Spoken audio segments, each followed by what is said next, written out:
Welcome to the Deep Dive.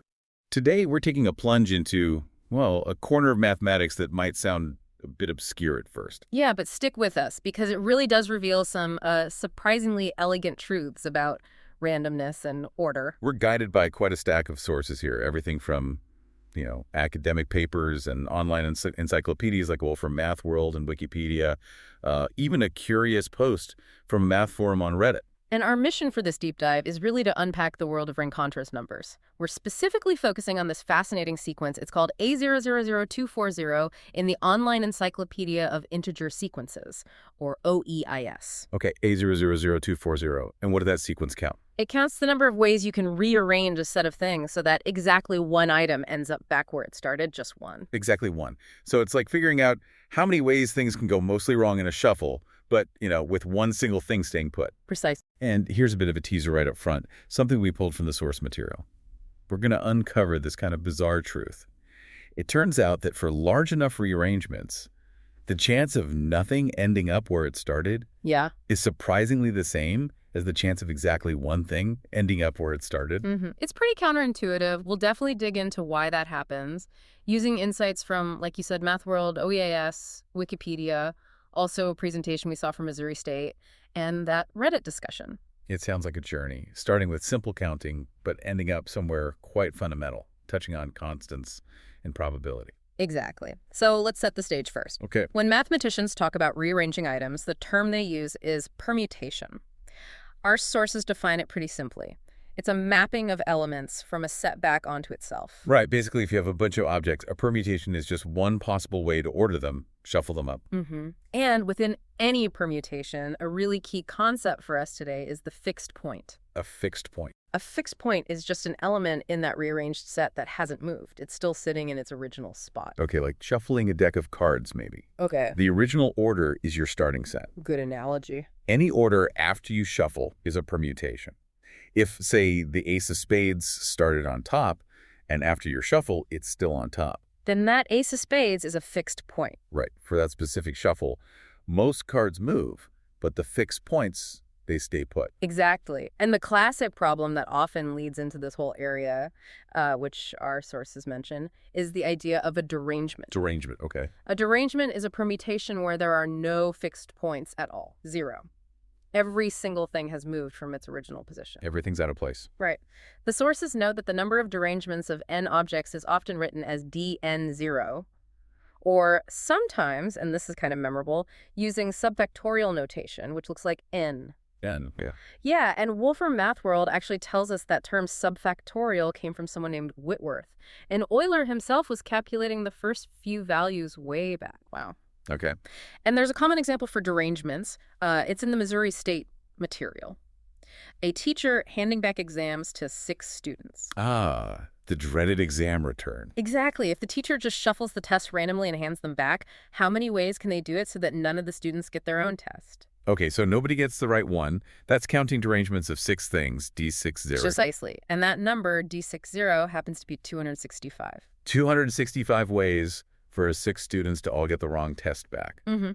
But what's really interesting about derangements, and the sources highlight this, is the probability aspect. Right. The chance that a totally random permutation of n things is a derangement, well, as n gets bigger and bigger, that probability gets closer and closer to a specific number, 1e. 1 over e. Euler's number. Yeah, which is about 0.368, or roughly 37%. So there's about a 37% chance that if you randomly shuffle a whole lot of items, none of them will end up back where they started. But a third of the time, everything moves. Roughly, yeah.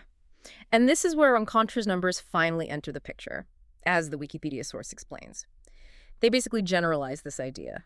Okay, so going beyond just 0 fixed points. Exactly. Rencontres numbers, written as dnk, count the permutations of n objects that have exactly k fixed points. So k could be 0, which is the derangement case we just talked about. Right, DRON. Or k could be 1 or 2 or, any number up to n. The name rencontre, it's French for encounter or meeting.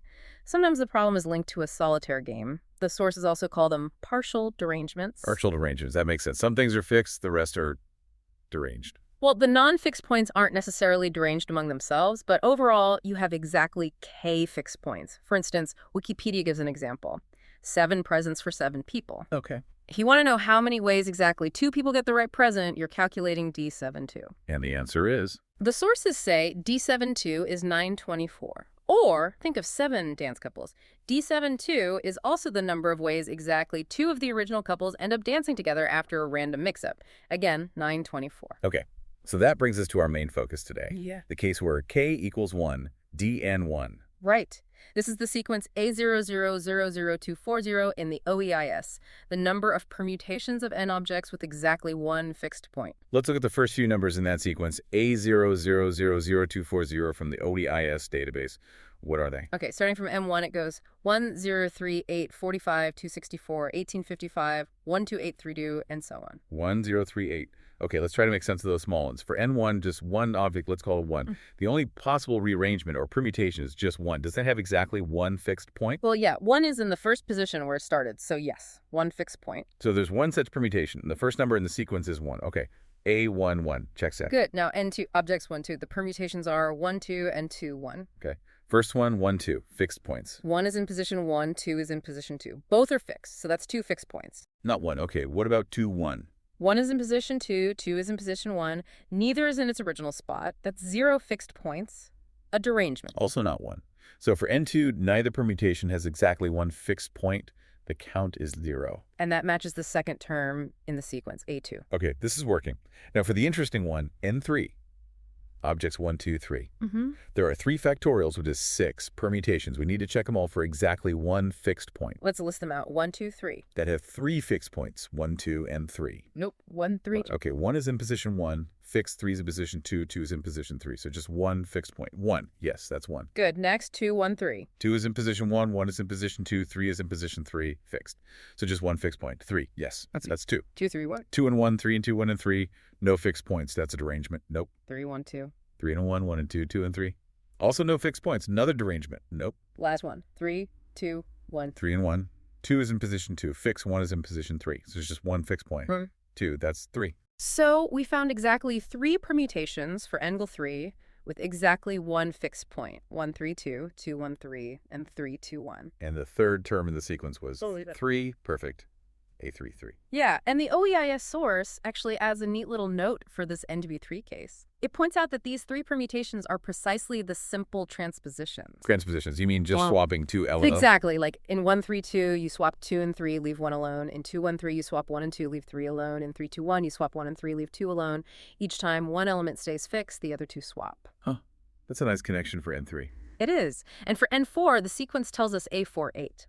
The OEIS page does list some examples, but it also clarifies something important. Oh. It mentions that this sequence, A000240, counts other things too, like permutations with no circular successions or related to forbidden substrings. So some examples listed there might be relevant to those other interpretations. Okay. So a sequence can sometimes count multiple different kinds of structures in math. Very common, yes.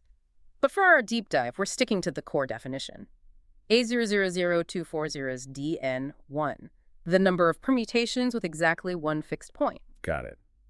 But listing permutations like we just did for N3 is going to get really tedious really fast. Absolutely impossible for larger n. So there must be a better way, a formula, to calculate dn1 without listing everything. How do the sources help us there?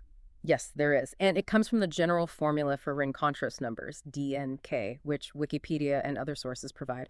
The formula is dnk, dnk-EO. Okay, dnk equals cnk times dnk, 0.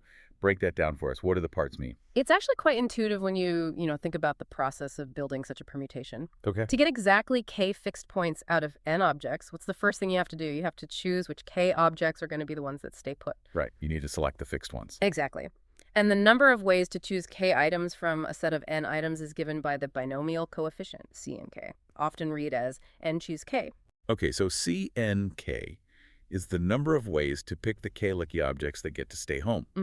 Now, once you've decided which k objects are fixed in their original spots, what needs to happen to the other nk objects? Well, if we want exactly k fixed points overall, then none of those remaining nk objects can be in their original spots. They all have to move. Precisely. The remaining NK objects must be arranged such that none of them are fixed points relative to their own original positions. And that's just the definition of a derangement of those NK objects. And the number of ways to do that is dn sk 0, the number of derangements of NK items. You got it. So the total number of permutations with exactly k fixed points, dnk, is the number of ways to choose the k fixed points, cnk, multiplied by the number of ways to completely derange the remaining nk points, Okay. cn2. Choose the fixed ones, then scramble the rest so none of those are fixed. That makes perfect sense. It's a nice combinatorial argument.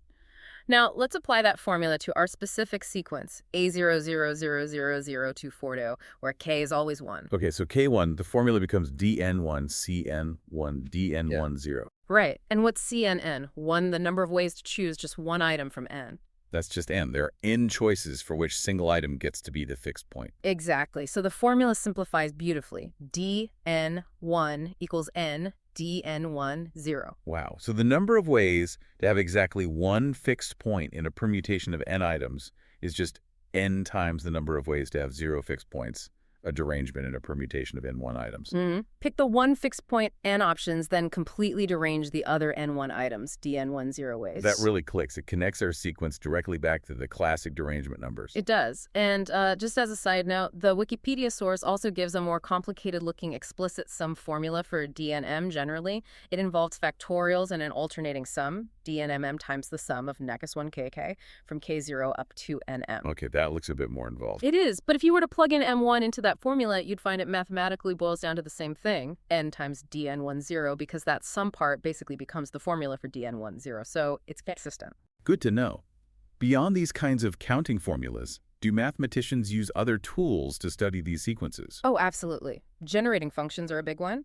The OEIS source for A000240 lists its exponential generating function, or EGF, as x times EX divided by 1x. Okay, don't need the full math lesson on generating functions now. No. The point is just that it's a way to sort of encode the entire infinite sequence, 1038, into a single mathematical expression. The Missouri State source also mentions generating functions for these kinds of generalized derangements. It shows they fit into a bigger picture. Right, and this brings us back to probability, doesn't it? Yeah. You mentioned the probability of derangements earlier. Yes. And this is probably the most surprising insight from the sources. The probability that a randomly chosen permutation of n objects has exactly k fixed points is just d and nk divided by n, which is the total number of permutations. Okay, number of successes over total possibilities, standard probability. Right. And here's the kicker I hinted at earlier. The sources point out that as n gets really, really large, this probability, dn(kn), approaches a very simple value, e1k. E to the -1 divided by k factorial. Exactly. They note that the distribution of the number of fixed points in a random permutation actually approaches a well-known statistical distribution called the Poisson distribution, with an expected value or average of 1. Okay, Poisson distribution mean 1. Let's apply that formula, E1k, to our cases. First, derangements, where k0. For k0, the probability approaches e1, 0. And since 0 factorial is defined as 1... The probability approaches E1, which is what you said earlier about 37%, the chance of 0 fixed point. Correct. Now, what about our sequence E000240, the case where K1... Okay, plug in K1. The probability dn1n should approach E11. And what's 1 factorial? Just 1, so the probability approaches E1, the same value. The exact same value, approximately 0.368 or 37%. Okay, hang on. That just feels wrong somehow. You're saying... For a huge random shuffle, the chance of getting 0 matches, nothing in the right place, is about 37%. And the chance of getting exactly 1 match, just a single item in the right place, is also about 37%. That's what the math tells us. How can those be equally likely? My intuition screams that getting 0 matches should be, I don't know, harder or easier than getting exactly 1 match, not the same. It does seem strange at first, doesn't it? But it falls directly out of that Poisson limit. Remember, the Poisson probability formula is E, where E is the average number of events. Okay. Here, the average number of fixed points is 1. So the probability of k fixed points is E1kk, which simplifies to just E1k. So for K0, it's E11E1. And for K1, it's E11E1. Exactly. It's not just a coincidence for K0 and K1. It's a direct consequence of the number of fixed points following that specific Poisson distribution with a mean of 1 in the limit. Wow. Okay. That connection to E and a fundamental probability distribution like Poisson, That takes it from a niche counting problem to something much deeper. It really does. And, stepping back, that Reddit source we saw described Rencontres numbers as a strange and niche little item of mathematics. Which, I admit, was my first impression too. Counting permutations with exactly one fixed point sounds very specific. It does. But as the Missouri State presentation on generalized derangements and K-Rencontres number sort of implies, these specific sequences like A000240 aren't just isolated oddities. They're part of a bigger family. Exactly, a broader landscape of combinatorial problems about counting arrangements with certain properties. Understanding this K1 case, A000240, gives us a really concrete way into thinking about permutation structures more generally, how we count them based on properties like fixed points, and how probability emerges as the scale gets large. Okay, let's try to wrap this up then. We took a deep dive into rencontre numbers, really zeroing in on A000240. The count of permutations with exactly one fixed point. We started with the basics of permutations. Fixed points, then look at how it connects to the classic derangements, 0 fixed points. And we walk through the first few terms of the sequence 1, 0, 3, seeing exactly how they arise by checking permutations for N0, 2, and 3. Then we found that really neat formula, dn1 equals ndn10. Yeah, a nice intuitive way to calculate these numbers by linking them back to derangements of a smaller set. We also touched on other tools like generating functions that mathematicians use. And finally, we landed on that frankly, mind-bending probabilistic result from the sources. That for large random permutations, the probability of having no fixed points, pk0, and the probability of having exactly one fixed point, pk1, both converge to the same number, 1e. Which is about 37%. Right. So why should you, listening to this, care about what might seem like a niche math topic? Good question. Well, beyond just the elegance of seeing these mathematical structures and connections emerge, understanding how to count arrangements with specific constraints, like the number of fixed points, is actually fundamental in a surprising number of fields. Like what? Combinatorics, which this is part of, underpins algorithm design in computer science, parts of statistical mechanics in physics, and it's absolutely core to probability theory itself. A000240 gives us a really clear window into how these counting problems, which start simply, can lead to deep insights and connect to fundamental constants like E and distributions like the Poisson. It's a case study in unexpected connections. Okay, so here's a final provocative thought to leave you with, really building on that weird E1 convergence. Okay. Think about any really complex system with lots of interacting parts that are constantly changing or rearranging somewhat randomly. It could be data packets flying around a network, molecules bouncing in a gas, maybe even personnel changes in a huge organization over many years. Lots of churn. Right. This math result we found suggests that in such chaotic systems, the chance that exactly one component ends up right back where it started, purely by random chance, is roughly the same as the chance that absolutely nothing ends up back where it started. Makes you wonder, doesn't it? About the hidden patterns, the non-intuitive likelihoods that might exist even in the most random-seeming processes. Just how often does only one thing accidentally stay the same?